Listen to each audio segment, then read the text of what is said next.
Mohan telephone ലൈനിലുണ്ട്. Siddique Rajmohan, വലിയ ഒരു നയതന്ത്ര വിജയമെന്ന് വിശേഷിപ്പിക്കാം. വലിയ ഒരുപാട് നാളത്തെ ഒരു പരിശ്രമത്തിന്റെ കൂടി പരിണിത ഫലമാണ്. എങ്ങനെ കാണണം തഹാവൂർ റാണയെ ഇന്ത്യക്ക് കിട്ടിയതിനെ? തീർച്ചയായിട്ടും വളരെ സന്തോഷമുണ്ട്. കാരണം എനിക്കൊക്കെ പേഴ്സണലായി സന്തോഷമുള്ള ഒരു കാര്യമാണ്. കാരണം ഞാനൊക്കെ ആ കേസിന്റെ ഇൻവെസ്റ്റിഗേഷനിൽ ഞാൻ NIA ജോയിൻ ചെയ്തിട്ട് എനിക്ക് കിട്ടിയ ഫസ്റ്റ് കേസ് ആ ഗ്രൂപ്പിലാണ് ഞാൻ ഫസ്റ്റ് ഉണ്ടായത്. അപ്പൊ ഞങ്ങളൊക്കെ വളരെ ബോംബെയിൽ അന്നൊക്കെ ഒരുപാട് കഷ്ടപ്പെട്ട് ഈ കേസിന്റെ അന്വേഷണം മുന്നോട്ട് കൊണ്ടുപോയിട്ടുണ്ട്. ഈ കേസ് ചാർജ് ഷീറ്റ് ചെയ്തിട്ട് പ്രോപ്പറായിട്ട് ഇപ്പോഴും 9 ആളുടെ പേരിൽ ചാർജ് ഷീറ്റ് ചെയ്തിട്ടുണ്ട്. അപ്പം ആ ചാർജ് ഷീറ്റിൽപ്പെട്ട ആരെയും നമുക്ക് അറസ്റ്റ് ചെയ്യാൻ പറ്റിയിട്ടില്ല. അതിനുശേഷം അതിൽ ആ 9 അക്യൂസിൽ ആദ്യമായിട്ടാണ് ഡേവിഡ് ഈ ഹെഡ്ലിയെ മാത്രമേ ചോദ്യം ചെയ്യാൻ പറ്റുള്ളൂ. അതിനുശേഷം നമുക്ക് ഒരു പ്രതി, അതായത് അക്യൂസ് നമ്പർ 2 എന്ന് പറയുന്ന ആളാണ് തഹാവൂർ റാണ. അദ്ദേഹത്തിന് ഇപ്പൊ ഇന്ത്യയിലേക്ക് കിട്ടിയിരിക്കുകയാണ്. വളരെ സന്തോഷമുള്ള കാര്യമാണ്.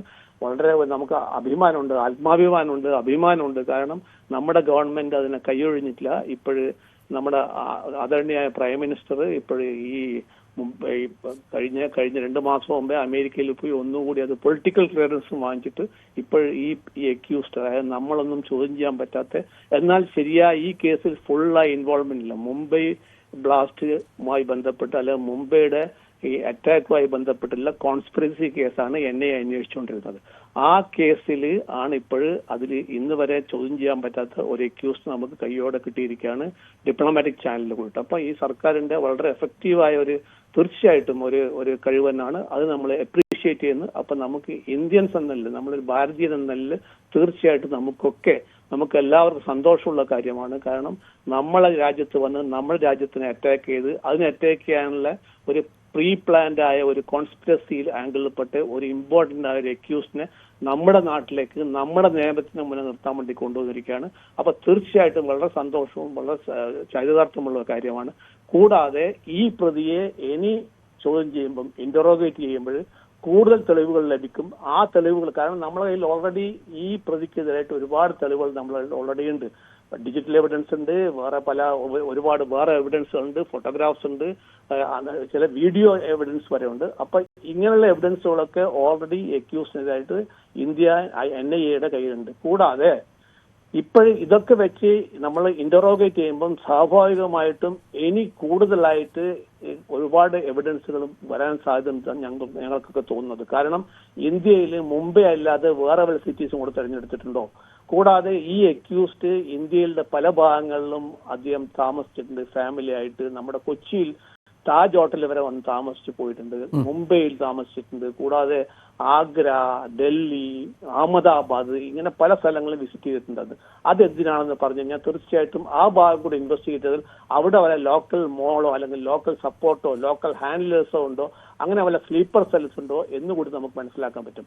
കൂടാതെ വേറൊരു കാര്യം നമുക്ക് മനസ്സിലാക്കാൻ പറ്റുന്നത്, പാകിസ്ഥാനാണല്ലോ ഈ അറ്റാക്ക് മുഴുക്കെ ഇന്ത്യക്കെതിരെ ചെയ്തിരിക്കുന്നത്. അപ്പൊ പാകിസ്ഥാനെതിരായിട്ടുള്ള കൂടുതൽ തെളിവുകൾ, കൂടുതൽ അഡീഷണൽ ഇൻഫർമേഷൻ, അഡീഷണൽ എവിഡൻസ്, അതായത് ISIയുടെ റോള്, ഇതൊക്കെ കൂടി ഈ അക്യൂസ് ചോദ്യം ചെയ്തുകൊണ്ട് നമുക്ക് മനസ്സിലാക്കാൻ പറ്റും. അങ്ങനെ പാകിസ്ഥാൻ ഇന്റർനാഷണൽ ആയിട്ട് തന്നെ, അതായത് നമുക്ക് ലഭിക്കാവുന്ന നിരവധി വിലപ്പെട്ട അറിവുകൾ ഈ മുംബൈ ഭീകരാക്രമണവുമായി ബന്ധപ്പെട്ട് വർഷം ഇത്ര കഴിഞ്ഞെങ്കിലും ഇതിന്റെ യഥാർത്ഥ റൂട്ട് കോസുകളിലേക്ക് കാര്യങ്ങൾ എത്തിയിട്ടില്ല എന്നുള്ളതാണ്. ഒരുപക്ഷെ ഇയാളെ ഇന്ത്യയിൽ എത്തിക്കുന്നതോടുകൂടി അതിലേക്ക് കാര്യങ്ങൾ എത്തുമെന്നുള്ളതാണ്. തീർച്ചയായിട്ടും അങ്ങനെ നമുക്ക് ഒരുപാട് നമ്മുടെ ഈ ടെററിസത്തിനെതിരായിട്ടുള്ള ഇന്ത്യയുടെ ഫൈറ്റ് ഉണ്ട്. അത് സിസ്റ്റമാറ്റിക് ആയിട്ടുള്ള ഫൈറ്റ് ആണ്. ആ ഫൈറ്റിനെതിരായിട്ട് നമ്മൾ നീങ്ങുമ്പോൾ സ്വാഭാവികമായിട്ടും ഇങ്ങനെയുള്ള അക്യൂസിന്റെ കയ്യിൽ നിന്ന് കിട്ടിയ എല്ലാ എവിഡൻസുകളും, കാരണം അന്ന് നമുക്ക് കിട്ടാത്ത പല എവിഡൻസുകളും ഇയാളെ ഇന്ററോഗേറ്റ് ചെയ്യുമ്പോൾ കിട്ടുമായിരിക്കാം. അങ്ങനെ കിട്ടിക്കഴിഞ്ഞാൽ ഇവിടെ വല്ല സ്ലീപ്പർ സെൽസ് സ്റ്റിൽ കണ്ടിന്യൂ ചെയ്യുന്നുണ്ടോ, അല്ല പാകിസ്ഥാനായി ബന്ധപ്പെട്ട അല്ലെങ്കിൽ LET ആയിട്ട് ബന്ധപ്പെട്ട് ലഷ്കർ ഇ ത്വയ്ബായിട്ട് ബന്ധപ്പെട്ട വല്ല സ്ലീപ്പർ സെൽസോ അല്ല വല്ലവരും ഇവിടെ ഇപ്പൊ സ്റ്റിൽ കണ്ടിന്യൂ ചെയ്യുന്നുണ്ടോ? ഇവിടെ ടെറർ ഫണ്ടിങ്, അതായത് ഹെഡ്ലിക്ക് പണം കിട്ടിയത് അല്ലെങ്കിൽ ഈ തഹാവൂർ റാണക്ക് ഇന്ത്യയിൽ നിന്ന് പണം കിട്ടിയത് എവിടെയാണ്? അപ്പൊ എവിടുന്നൊക്കെയാണ് അവർക്ക് സപ്പോർട്ട് വന്നിരിക്കുന്നത്? അങ്ങനെ ടെറർ ഫണ്ടിങ് ഇന്ത്യക്കകത്ത് നടന്നിട്ടുണ്ടോ?